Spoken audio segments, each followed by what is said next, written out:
it's okay. I'm Dr. Boyce Watkins from Your Black World and the Black Business School. You guys know that.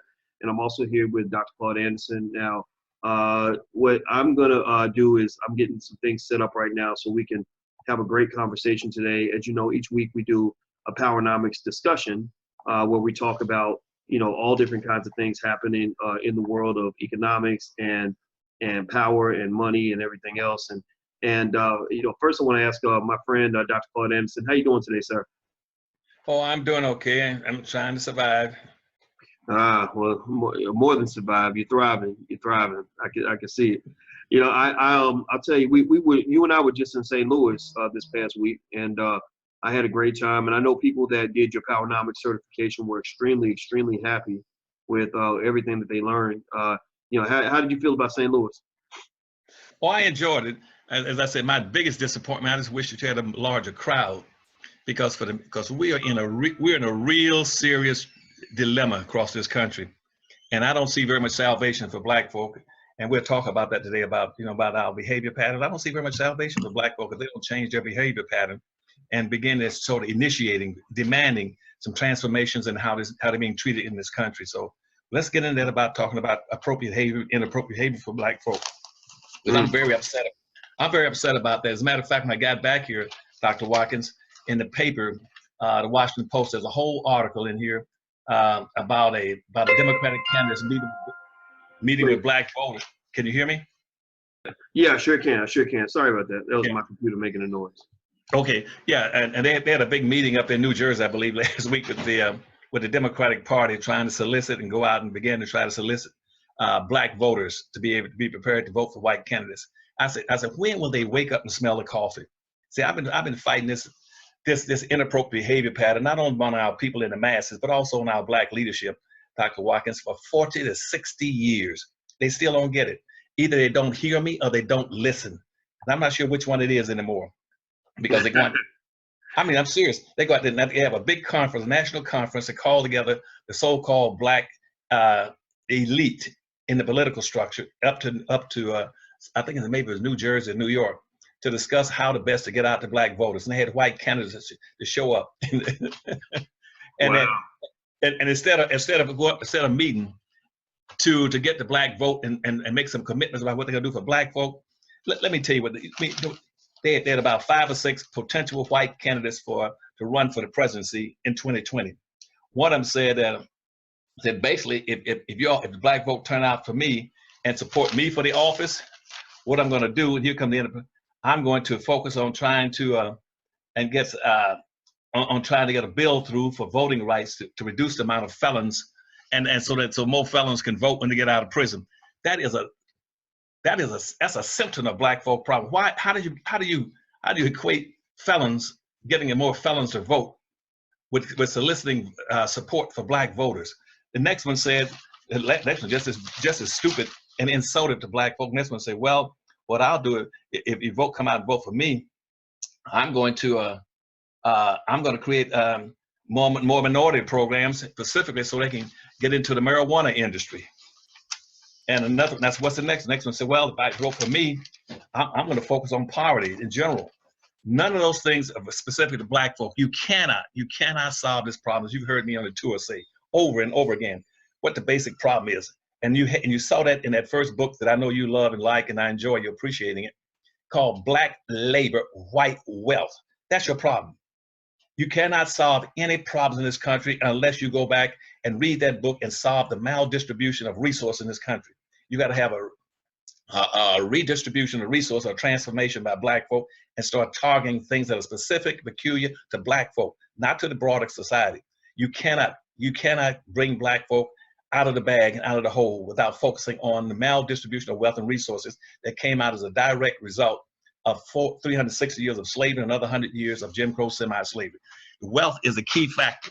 There's 2 things we'll talk about later on in the program today. If you don't focus on redistributing the wealth, Black folk haven't got a snowball's chance. The wealth is a great determiner. How much wealth you own in our society. Everything else is insignificant or barely irrelevant. Well, and everybody who just tuned in, I'm talking to Dr. Claude Anderson, author of the books Powernomics, Black Labor, White Wealth, and the Black History Reader, which I've actually got that book in my bag back here. I keep his books with me all the time, and I want you guys to just sort of know I believe that every black child should read these books before they get to the age of 10. And definitely before they start reading books by white folks, before they start becoming Eurocentric in their thinking. Make sure that they center black people in their thinking. So, Dr. Anderson, it's funny you mentioned that because, I don't get excited at all when I hear any politician, really talking about, oh, we got to get black folks out to vote. Trump is in office, like Cory Booker, the senator, said, Trump is in office because we did it to ourselves. Black people didn't show up, and that's how Trump got into office. And I said, no, black folks didn't do that to you. You did that to you. And the reason you did that to you is because you didn't do nothing for black people. And black people ain't stupid. If you sit up there as a politician ain't doing nothing for black people and don't give them a reason to want to vote, then they're not going to want to vote. So you did that to you. Black people did not do that to you. So I think that there's nothing, it's real funny, man. The one thing that makes me laugh is that every time they talk about what they're going to do for black folks, they always start off talking about voting rights. They always start talking about voting rights. That's like every time a wife asks her husband for a gift, or he buys her a mop and a broom, and a football, the NFL package on cable TV. He ain't buying the gift for her. He's buying the gift for himself. And I think that's what's funny. I mean, to me, I just think we should challenge these politicians to say, look, we know how you feel about voting. We know voting benefits you, and we know that's why you want us voting so we can keep working for you. And we've been good slaves, and we don't mind slaving for people that are helping us. But now I want you to tell us what you're going to do for us that does not benefit you. What are you going to do for us that benefits us? And it ain't putting money in your pocket, ain't putting power in your pocket, because we done gave you power for the last X number of years. We done giving to you for nothing. We need a quid pro quo. What do you think, Dr. Anderson? You're absolutely right, Dr. Walker. I don't know who keeps telling black folk that there is power in voting. Who tells them that? I mean, I have never in my lifetime understood where they get that BS from, that there's power in voting. That's not the process. That's not the point of voting. Voting has very little to do with power. Voting does not, the only point of voting does is identify those individuals who are going to get the benefits, because the economics behind it is what drives the voting. See, corporations and money drives the voting system. Voting, see, this political structure we know it today, Dr. Watson, didn't even exist until about the 1500s. And it was based on this very simple premise of quid pro quo, something for something. One hand washes the other. You scratch my back, I scratch yours. If you elect me to a public office, I owe you, because voting will determine what benefits you're going to get on a quid pro quo basis. And examples you just cited to show you how I shouldn't use this word. I'm gonna say how stupid some of our people are in politics and out of politics. They tell me, well, you need to go out. Donald Trump got in because you didn't vote for him. They gave Donald Trump. Black folk gave the Democratic Party 92% of their votes for the first time since about early 1950s. Donald Trump got 8% of the black votes. Okay, typically the Republican Party would get only 2%. So Donald Trump got 6% more than any Republican has gotten in about the last 30 or 40 years. Now, Donald Trump got in, the Democrats got 92% of the black vote, just like Obama got 98% twice. But Obama didn't do anything for black folk. They got no benefit. Where was the quid pro quo when Obama was in office? Where is the quid pro quo that even with Trump? Nobody, not in the history of this nation. And I'm not telling you like some Johnny-come-lately guy who's teaching college courses in some university trying to teach voting rights or politics. I'm telling you from my own personal experiences. And right now I have the dubious honor of being the only black I know of in the history of this nation has ever been the campaign manager for presidents, for governors, for attorney generals, for mayors, and state legislators and congressmen. There's never in this history of this nation has I've ever heard about any black that has been able to do that. I've done it. And if I tell you right now, there is no power in voting unless you have an economy or economics behind it. That's what Donald Trump keeps telling you. As a billionaire, you got 568 white multi-billionaires in the country. That's who controls our economy. And if you don't have any money, you aren't going into place. voting rights. Voting means nothing if you don't have an economy to hold anybody accountable. And I'm just fascinated that they always trot out these same people says, go out and get the black vote. But we ain't gonna give them anything. No candidate, black, white, yellow, pink, polka dot, has ever specifically run for an office, got elected and promised and delivered anything to black folk. Never has it happened. Well, I think that it's, I think that what happens a lot of times is that there's a lot of, guilt and shaming that people do when you are black and you propose a different point of view. Whenever the election happens, there's a lot of pressure that people get, on this idea that, our ancestors died, for us to have the right to vote. So if you don't vote, you don't count. Or if you don't vote, you're disrespecting the ancestors. And that's what, I think that's what they know. Black people are an emotional people. So they play the emotional part to say, well, you don't want to disrespect your ancestors, do you? You say, no, I don't. Well, then you should vote for the kid. But you say, well, but that candidate ain't doing nothing for me, And they say, well, no, but Harriet Tubman died for you to have the right to do, And so with Dr. Wilmer Leon, who's a political scientist who knows politics very well, like you do, you know politics probably better than 99% of all people because you've been in it. You've seen what votes can do, what they can't do. You've seen how candidates get elected, how they get their power. You've been in the circles of power. So I encourage everybody to pay attention because that's why your opinion is valid on this. But one thing Dr. Wilmer Leon also said is he said that it's wrong to say your ancestors died to have you forced to vote for anybody, to vote for the Democrats or the Republicans. Your ancestors died for you to have a choice. Your ancestors died for you to have freedom. And choice and freedom does not mean that you back me into one decision every time it's time to vote. Freedom means that if I don't like the options in front of me, I'm gonna choose something else. Or I'm just not gonna participate, or whatever it is I choose to do. So let me ask you this, Dr. Anderson. Everybody, I'm talking to Dr. Claude Anderson, and we're talking Powernomics today. I want to ask you this. You have a section in your book, on Powernomics, page 26, where you talk about inappropriate behavior from Black people. I think that's an appropriate chapter to talk about just because I've seen some inappropriate behavior this week in terms of, people just doing stuff that doesn't seem like it's productive or beneficial. There's some people that are very good at destroying what somebody else is trying to do, but they're not real good at actually cooperating or trying to build. It's just like war. I think about World War II, Dr. Anderson, where in World War II, I was fascinated by how much destruction occurred in World War II, how you had different sides, fighting as hard as they could to destroy as much as possible.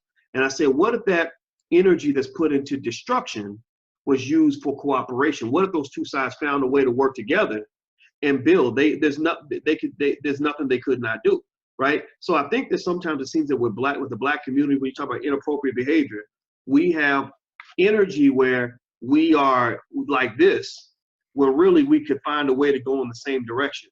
Can you kind of speak to that in terms of that, maybe just starting even with that whole, maybe that crab, what you might call the crabs in a barrel kind of mindset and things like that?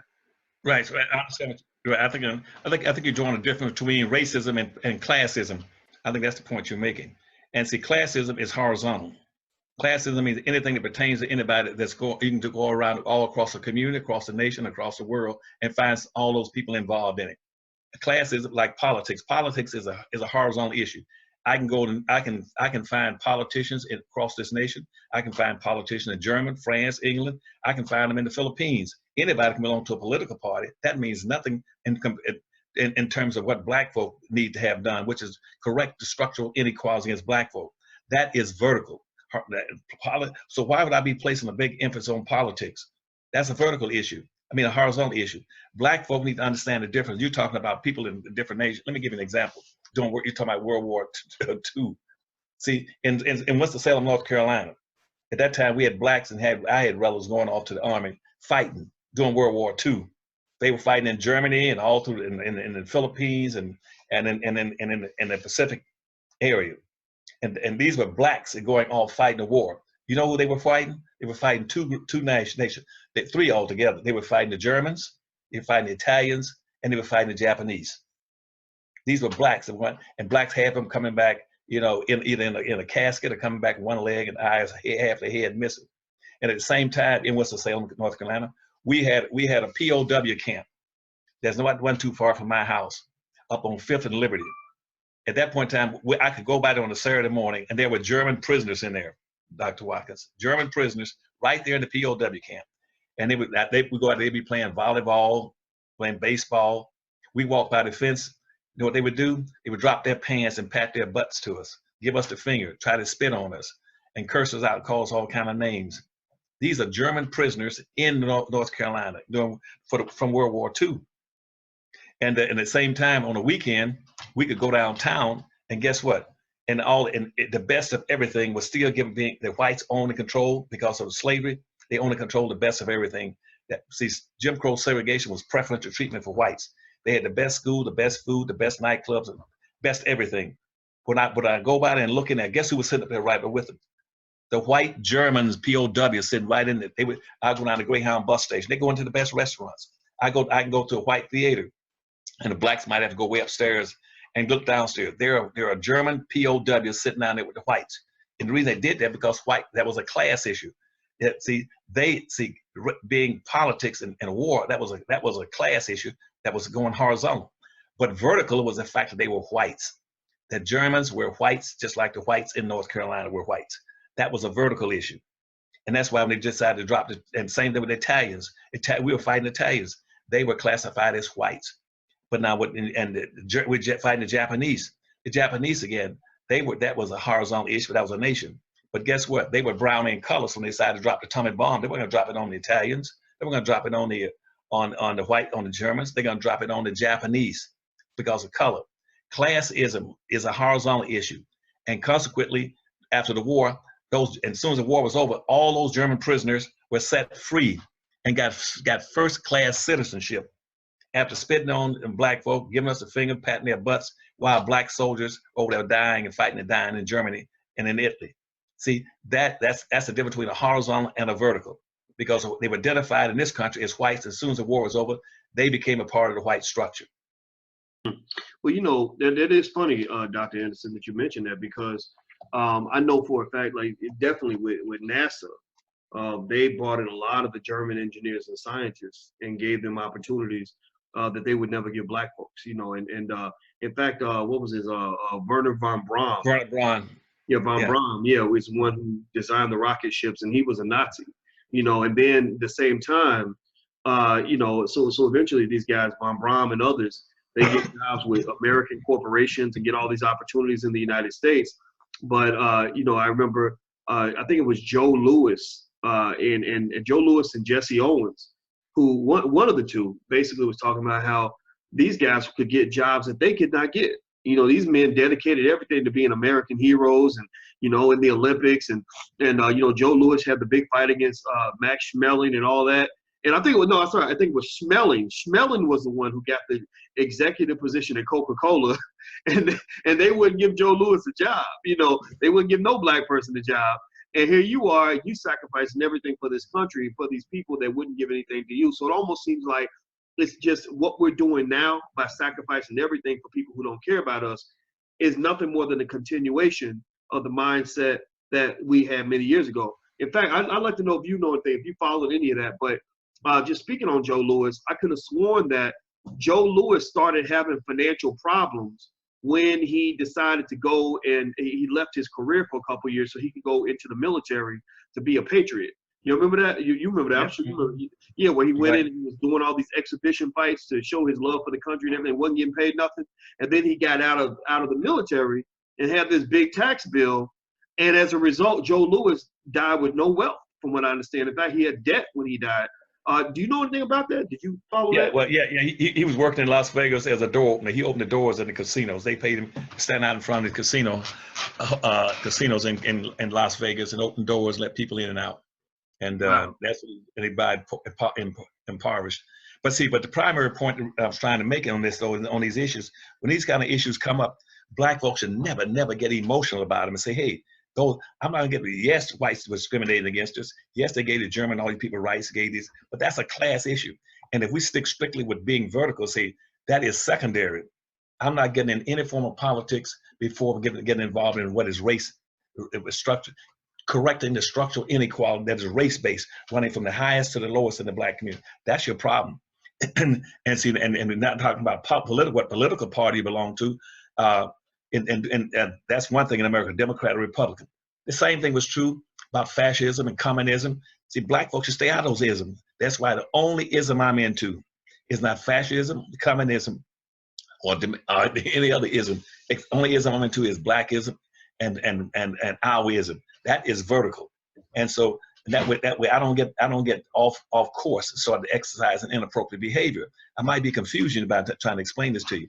Racism is a vertical structure that runs from the highest Black to the lowest Black. That is a vertical structure. Anything other than that is class-based. What political party you belong to is classism. How much education you got is classism. What religion you belong to is classism. What your poverty level, that's classism. See, classism, only thing classism it determines how close you are to the wealth and structure. In other words, let me put it like an example. If I was in a 6-story building and everybody came in and everybody went into the conference room and all the people that came in had money and wealth and power, okay? Then if I was in that room, I would be first class. If I was in that room with all those people that own the wealth and power, okay? I would be first class. Now, if I'll be second class, if they don't let me in there, I'm out in the hallway and can't get in. And third class, where Black folk are now, they're outside the building on the street. They're not even in the building. That is classism.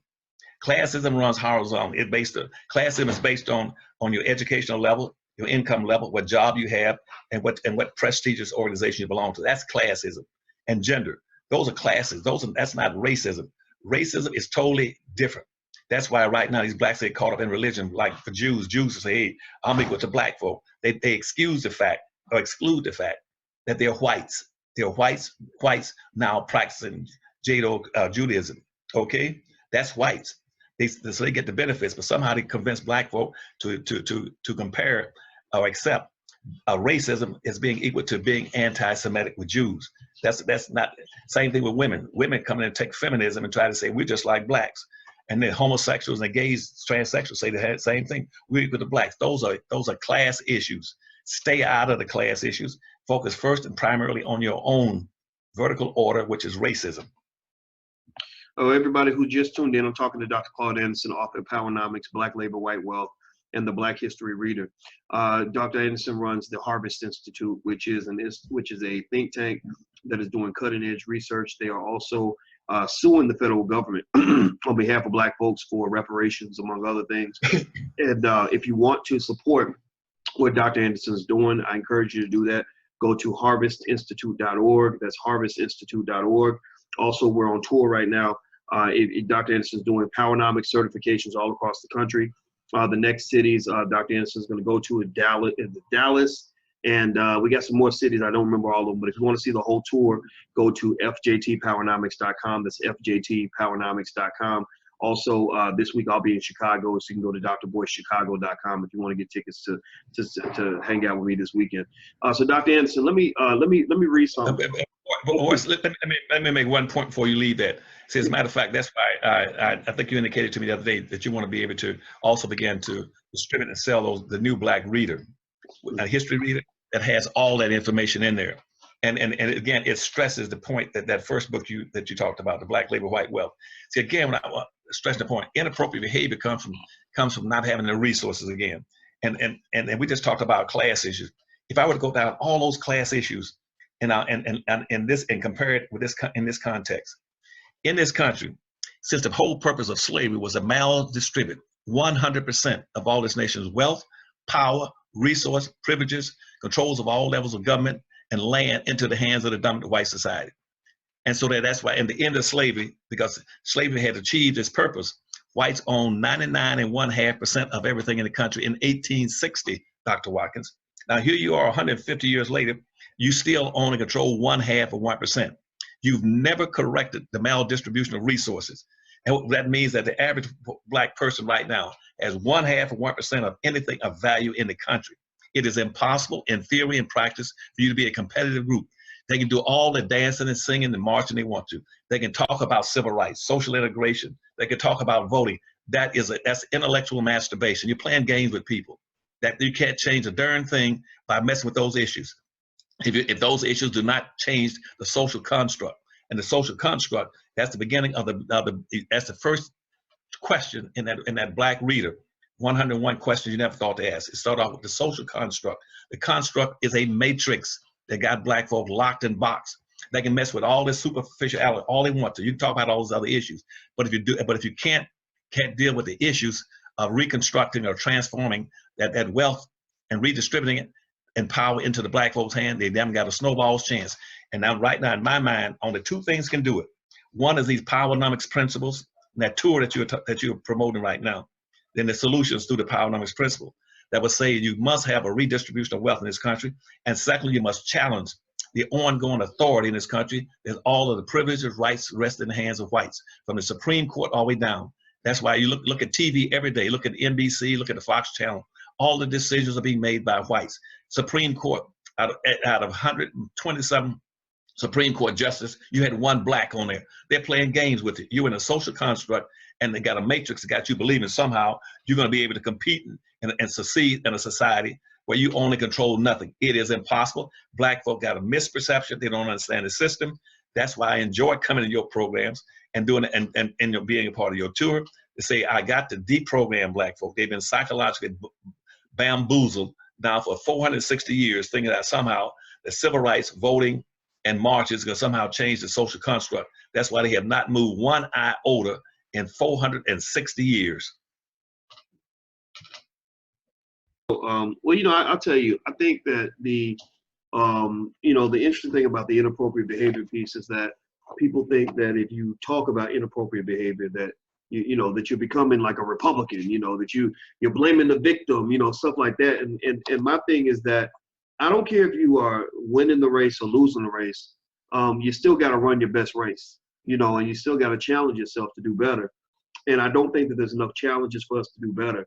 And what I really picked out here today was something in your book, Powernomics, and I want everybody to read. If you haven't read Powernomics or had your kids read it, I highly recommend it. We actually have some copies. If you go to blacklaborwhitewealth.com, you can actually see Powernomics, Black Labor, White Wealth, and we're going to get some copies of Black History Reader for the students as well. That's blacklaborwhitewealth.com. Somebody type that in so everybody has it. You have categories of inappropriate behavior. You said there are many types of inappropriate behavior, ranging from the classic Sambo, which is a black person who betrays his own race and gains personal profit, to a militant with an attitude of blacker-than-thou arrogance. Inappropriate behavior is the manifestation of the intentional softening of the competitive impulse in an individual or group to the point that everything is turned upside down and backwards. The individual or group is inclined to compete among themselves and ally with outsiders rather than align with members of their own group to compete against outsiders. What is even more troublesome is that inappropriate behavior teaches whites and others how to treat black people. If black Americans want to change how they are treated, they must change what they are teaching their competitors. Below, we will briefly categorize and discuss a few of the most common destructive categories of inappropriate behavior. So you got in this book, which starts on page 26 here, you have people that collude with the competition. You have a section on social etiquette, avoiding blackness, white ice is colder, and no plan for empowerment, which I think is really big. You got a whole lot of Negroes out here running their mouth, but ain't nobody got a plan. Seriously, their only plan is, if my plan is nothing but to destroy your plan, then that means I ain't got a plan. That means I need to be shut down and shut up because at least somebody's out here solving the problem. So let's start with colluding with the competition. Can you kind of talk about that a little bit, like what you kind of meant with that in that section? Right. Well, let me take one out of it. Let's take social etiquettes. See, white folks have always had a code of conduct. They've always had a code that was built into the United States Constitution, and the first Constitution. After the second Constitution ended, they included a code of conduct. That code of conduct was called the Black Codes. Are you familiar with the Black Codes? You've heard of the Black Codes. I'm familiar with the Black Codes. I know what they are. I just don't know all the details in terms of what every single one of them was. That's okay. That's okay. That's good. At least, and under the Black Codes, they have called a Code of Etiquette, which says this is how black folk are to perform. And they used the same thing that with the first code. The code during slavery was called in the slavery code of 1875. They put in there, 1705. They put in there how black folk were to behave. They said this is how whites are to behave, and how they treat black folk. It's like having a coin with two sides to it. Whites were never to elevate a black folk, put a black person in a place of authority, to give black folk benefits, or to let black folk challenge or insult them, any of those kind of things. On the backside, it says this is how blacks ought to behave. You can never look down on a white person. You can never call a white person by his first name. You can never approach a white woman. You can't be called in her presence. You can never count your change when white folk give you money, anything. It was a behavior pattern that was in the slave codes. It was also as I said, in the second Constitution in 1860s, in the black codes, they also stuck in what's called a code of etiquette, which says that in 1870s, after the Civil War, they said you black folk can run for a public office, but here's some things that you must do and must not do either way if you want to get into a public position. It says you black folk now, you're supposedly quasi-free. You're now quasi-free. This is the inappropriate behavior that you must exhibit. One, you must, if you get elected to a public office, you must never, under any circumstance, try to come to the table with issues pertaining strictly and solely to black people. That was a code of etiquette. It says you cannot do it. Do not bring any blackness to the table. The second thing, do not try to come here talking about group issues. You can only talk about individual issues. And thirdly, you must never talk about reparations or trying to hold white folks accountable for what they've done to you for 360 years.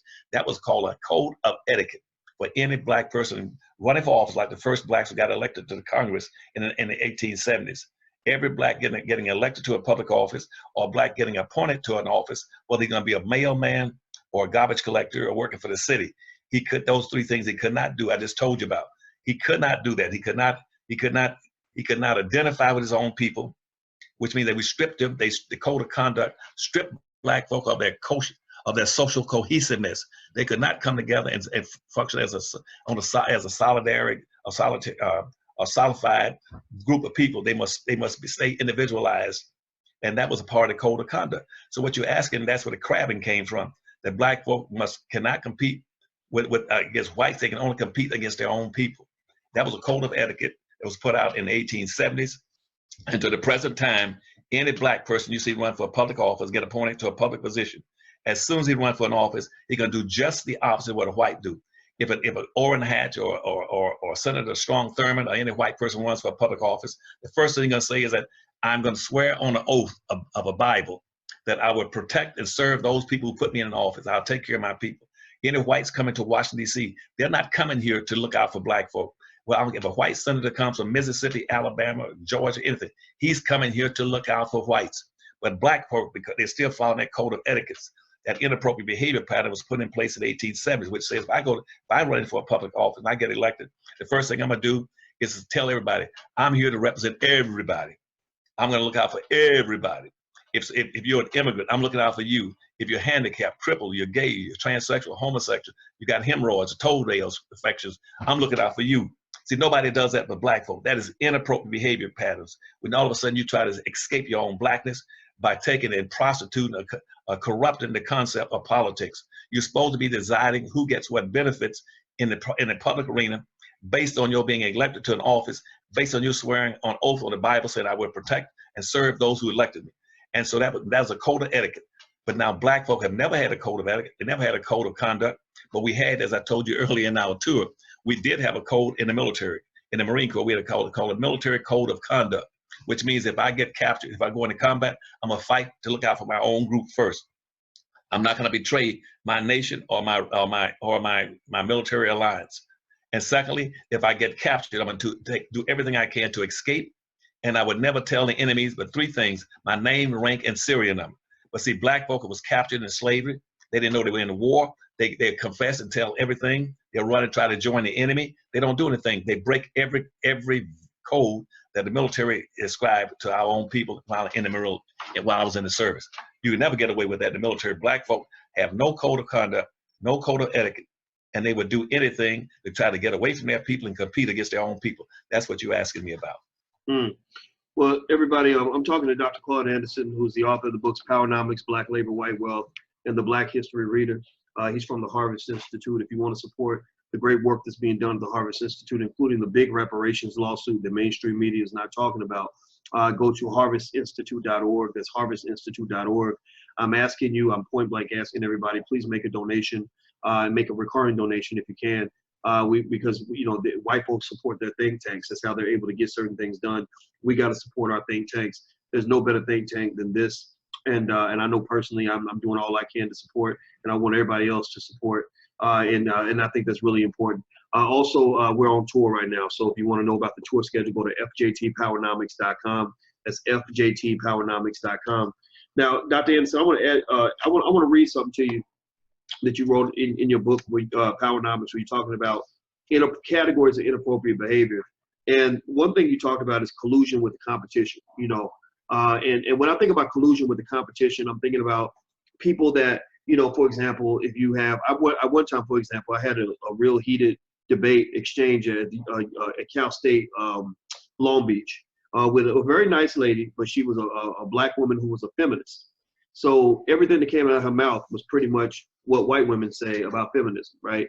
And so we were going back and forth, and I was thinking that it was interesting that, rather than both of us seeing ourselves as black first and then everything else second, it was like she really, because she identified so strongly with this feminism thing, this coalition she built, it was almost like it divided us, right? And so anyway, so I'm reading here, and I was looking at, I noticed you said, this type of behavior, collusion with the competition, this type of behavior is visible in coalition building. It is without a doubt the most troubling for the race because it is a strategy used by so many members of Black America's leadership class. So it sounds like you're talking about the educated Negroes, those of us who went to white boy university, Harvard, Yale, Stanford, all that, got the PhDs, MDs, JDs, and BAs and BSs, and all these letters behind our name, which gets into that stuff, that cross-sectionalism they talk about, right? Where you get to that white university, and they pretty much are only good at teaching you how to be white. So anyway, so you said, although coalition building is a popular concept, coalitions almost always operate at the expense of Black Americans, at the expense. And you said, even though blacks themselves are not organized and do not have stated goals, coalition building encourages them to coalesce with other groups that do have articulated goals rather than to organize their own group. Black participation gives credibility and strength to ethnic, class, gender, disabled, and Spanish-speaking groups, some of whom compete openly with blacks for wealth and power and openly oppose Black gains. So basically, it sounds like you're saying right here that many of these groups that we join and we participate in, we will support what they're doing, and they'll openly oppose what we're doing. Can you speak to that a little bit? That's a good point. I'll most definitely. First of all, let me preface this by simply saying there is absolutely no constitutional ground for any feminine group, any immigrant group, any poverty group, or any kind of group to be over Black folk, and that's the second Constitution. There's nothing in there that says that they have a right to be over Black folk or be classified as being equal to Black folk. And that's why, let me show you how that worked. Let's say at the end of slavery, 98% of all the whites in the country, Dr. Watkins, 90% were totally opposed to freeing Black slaves. And that was in 1860s. And I looked at the last piece of research, I went through a lot of research to find it, that now 88 to 90% of whites in America are still opposed to Black folk. So why would I be trying to coalesce with somebody that after 150 years after slavery, they still opposed to my being treated as anything other than property or subordinate? Then I looked, and let's take immigrants coming to this country. The latest research I found after intensive study shows that 63 to 64% of all immigrants coming to this country, that's Asians, Arabs, and Hispanics coming to this country, said that 63 to 64% of them have no interest in being affiliated, associated, identified with Black folk. And that's why groups like the Council of the Raza, the Council of Masala, the Mexican Defense League, what's the other, loose, I can't think of another group again. I can't think of another group, let me just name it. But all those groups are opposed. They put out documents saying that they only think they're interested in their own people and their own interests, not Black folk. And that's why I remember one time on NPR that where Julian Baum was being interviewed, and he was talking about the NAACP. And then they asked, what's the NAACP? He said, we represent minorities, and named all the minorities. Then a Hispanic called in and said, look, he said, we're not a minority. He said, yes, yes, you are. He said, no, I'm not. And he said, well, well, we represent you. He said, well, what color are you? That's what Julian asked the Hispanic. Hispanic said, I'm white. He said, but you, what you mean? What's on your driver's license? He says, white. He said, all my friends are whites. Saying as a Hispanic, we don't need you to represent us. We represent. Why don't you represent your own people? Because we're in competition with black folk. And he says, as far as we're concerned, black people's day is over. We surpassed you in the year 2000. You used to be the second-class citizens. You're now the third class because we now replaced you. Anything y'all get in the future have to come through us and be approved by us. And he says in about a year, and the other group says about a year 22 or 23, 2023, that the Asians and the Arabs are going to get together and you're going to become fourth-class citizens. They're competing with you. Same thing when the black folk got their rights, tried to get rights back in when they get out of slavery back in 1860.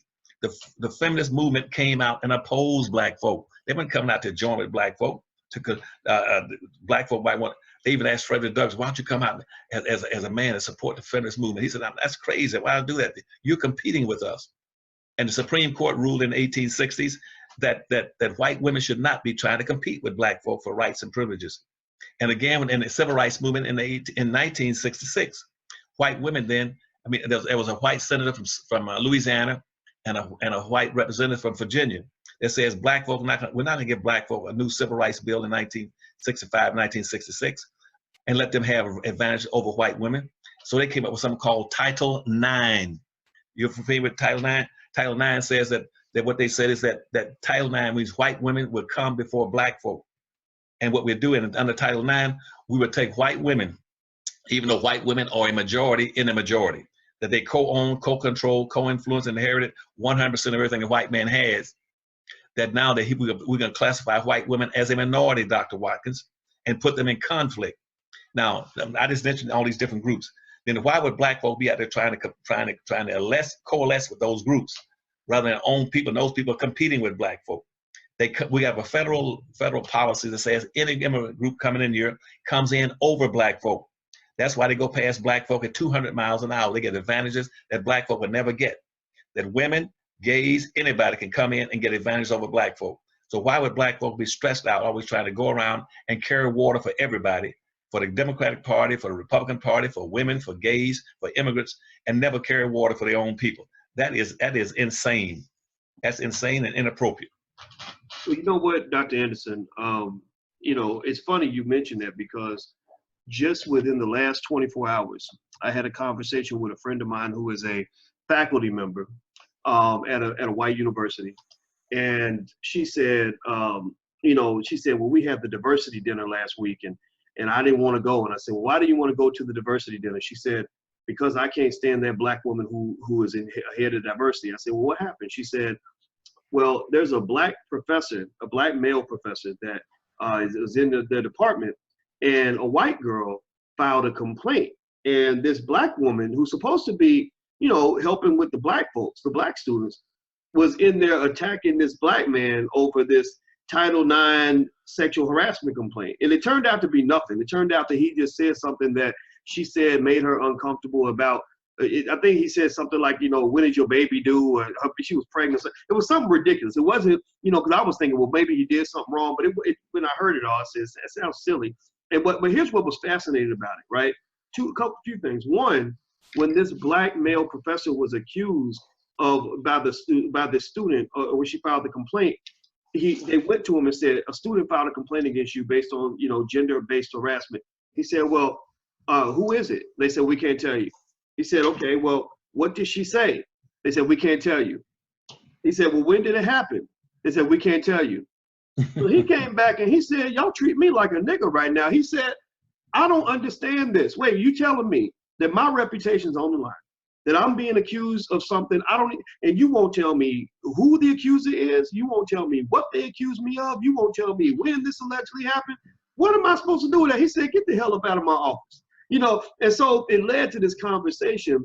And so you had two black professors sitting across from this black woman who's representing the white woman in Title IX and saying, well, according to Title IX, the gender issue this and the gender issue that. And they're looking at her like, but we feel like we're victimized by racism. And on this campus, there are black students who are catching hell left and right. And your ass ain't never nowhere to be found when the black students are going through hell because you spending all your time fighting on this Title IX stuff, representing the white women. Like, and so it's funny to me because I said, well, do they have anybody else that does diversity? And she said, no, she's the person that does all the diversity stuff, right? And so what that really made me think about is how you're right, you know, this sort of, this Title IX stuff, you know, this white female protection stuff, it has completely trumped and annihilated the importance of anything related to black students. You know, there's a lot of campuses where you can't hardly say black anymore without it, you know, without people distancing themselves from what you're trying to do. I mean, it could be like Black Lives Matter, like whatever white people give us permission to talk about, we'll do that. But when you really get into black stuff, like out of Cal State, Long Beach, the black students there said, we want to have African-centered events. We want to do things that relate to who we are culturally and everything else. They didn't like that. They wanted to bring in Farrakhan. They said, no, you can't bring in Farrakhan. Farrakhan's homophobic. But they said, well, we want him here because that's who we respect. But they wanted them to bring in somebody that the people in the white power structure were more comfortable with.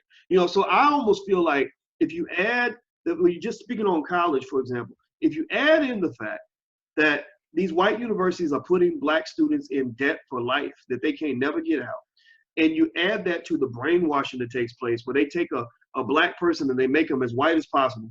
You know, you add in the fact that they're going through stress and they're unhappy, they don't feel protected, they don't feel supported.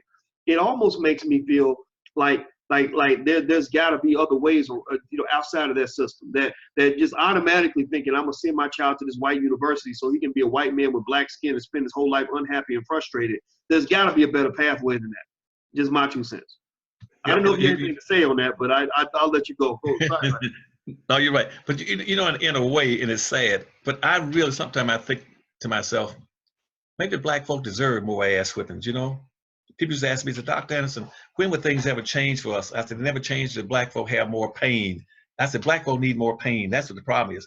And I said, until they get enough, they said, well, they've been enslaved for 360 years and Jim Crow semi-enslaved, and they've been lynched and castrated, whipped and beaten and shot. It wasn't enough pain. I said, no, black folk can take, they need more pain. Because you see right now, if they had any sense and had a sufficient amount of pain, what I told you earlier, it is illegal and unconstitutional. Title IX is unconstitutional, Dr. Watkins. It's unconstitutional. Those civil rights laws that were corrupted in the 1960s, it is illegal. Diversity is illegal. It's illegal based on the second constitution that's been corrupted by public policies, and no black leadership doesn't stand up. Most of them are suffering from acute, what I call political incompetence, and the rest of them just lacked any testicle in the nature of quantity to be able to stand up for their own people.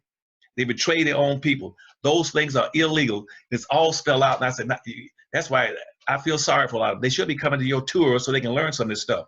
And you should not have to go out stressing the fact that blacks need to show up and learn. And like the Barker decision you mentioned, I'm just looking at this right now, the Barker decision, that about diversity. Diversity all through history meant diverting resources away from black folk. That's what diversity came into existence for. It came in for diverting things away, point one, and point two, putting whites in a position to monitor and control black folk by outnumbering them. Diversity means having a racial imbalance. It was racial imbalance. It's saying that in the South, for every 4 or 5 slaves that you have, you must have one white to monitor and control them and keep them in line.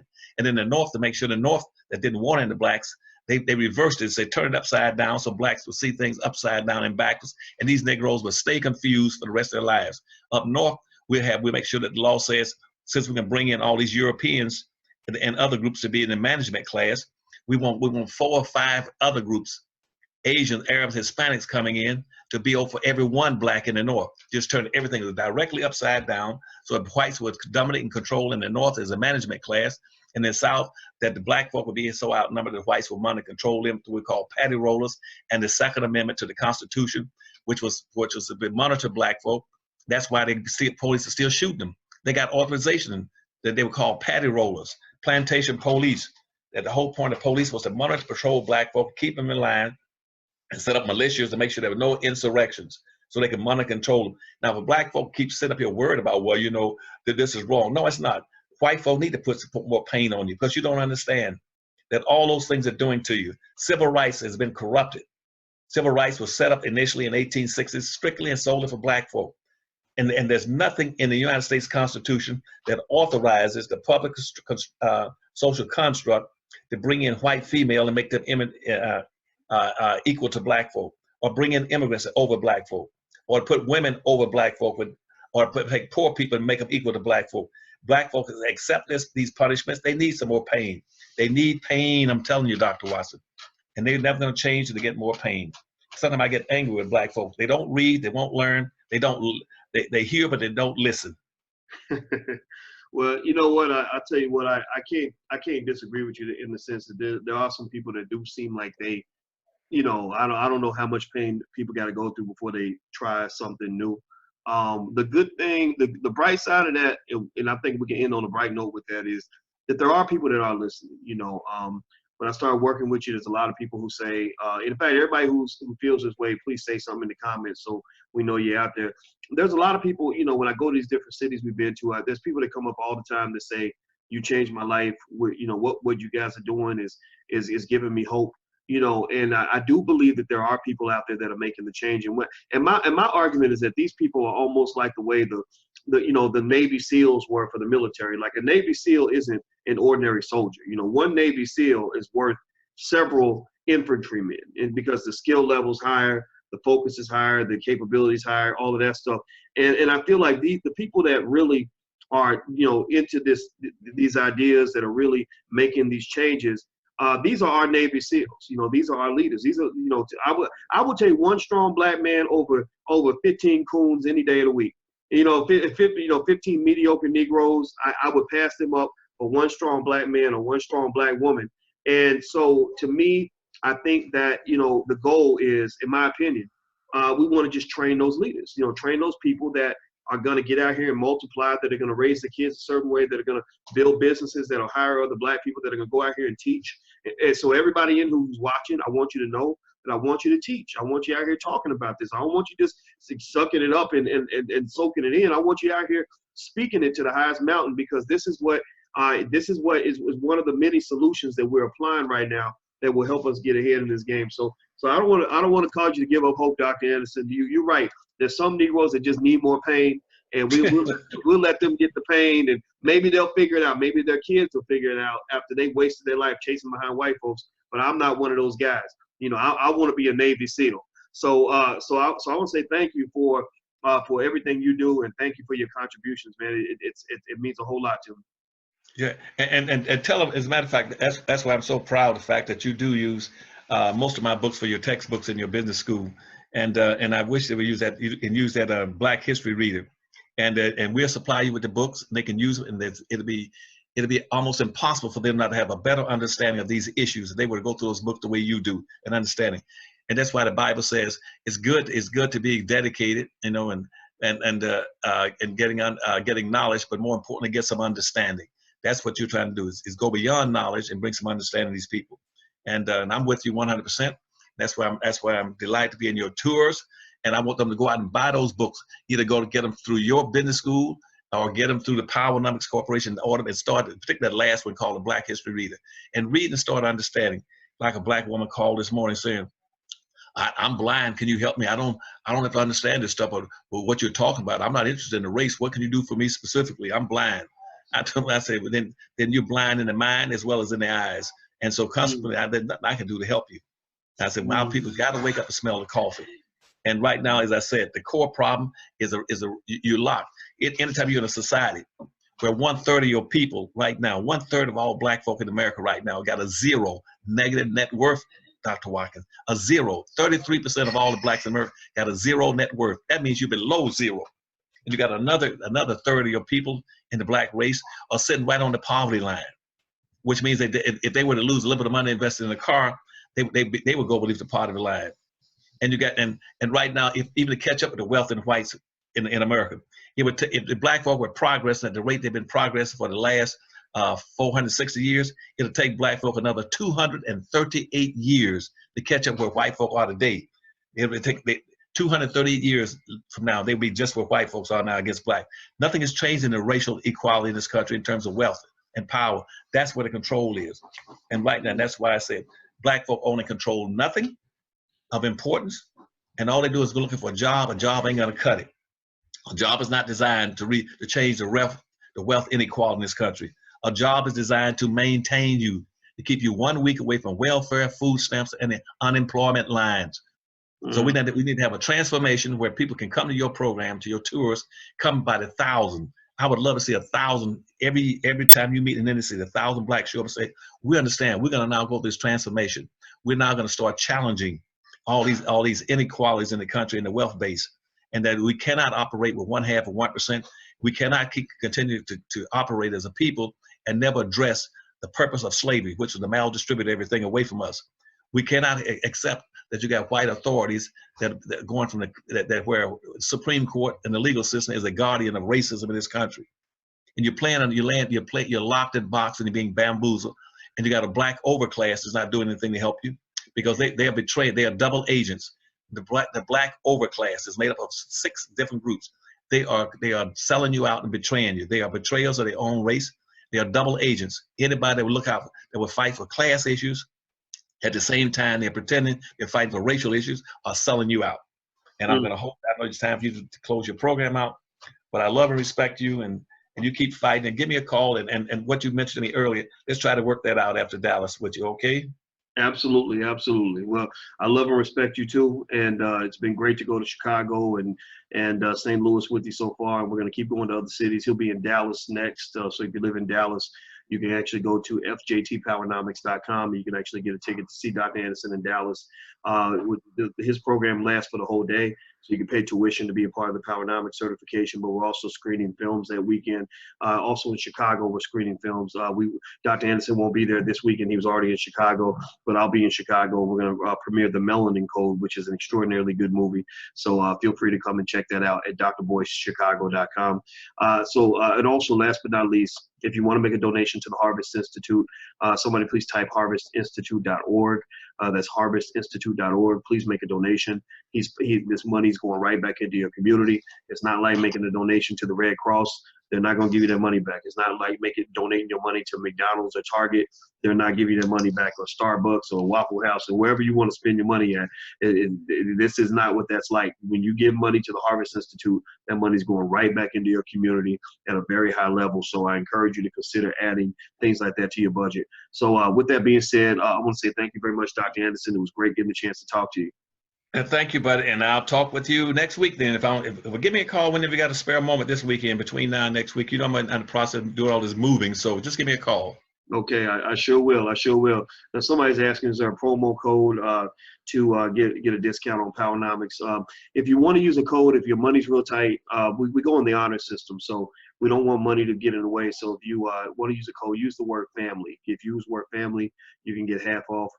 That's just for people that are watching this podcast. Somebody asked about it, so I'm gonna go ahead and offer that. So put in the code family. But remember that we don't make a lot of money on these tours. So if you do have money and you're spending money with white folks, all we ask is that you give our tour the same respect that you give to white businesses.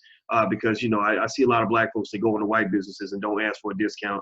They just pay for the price. And a lot of people on this podcast are $40,000, $50,000, $60,000 in debt in the hole because they gave $60,000 learning from mediocre white professors, but they think it's a little bit tough to spend $200 to learn from Dr. Claude Anderson. So I just want to encourage you guys to just make sure that we don't have black on black discrimination where you treat Dr. Anderson different from the way you treated the white professors who taught you at Arkansas State University, who probably didn't even want you there in the first place.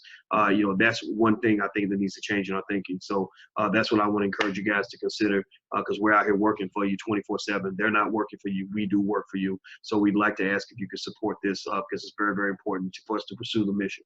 So thank you very much, Dr. Anderson. Right. And tell them, remember what I told them. I want them never to call themselves African American, or call themselves Native Blacks. That's their specialness, and that they're exceptional people. And they should not let anybody equate themselves to black folk in this country. We're exceptional people. You're the people that built this country, and no class should be compared with you or made equal to you. Okay?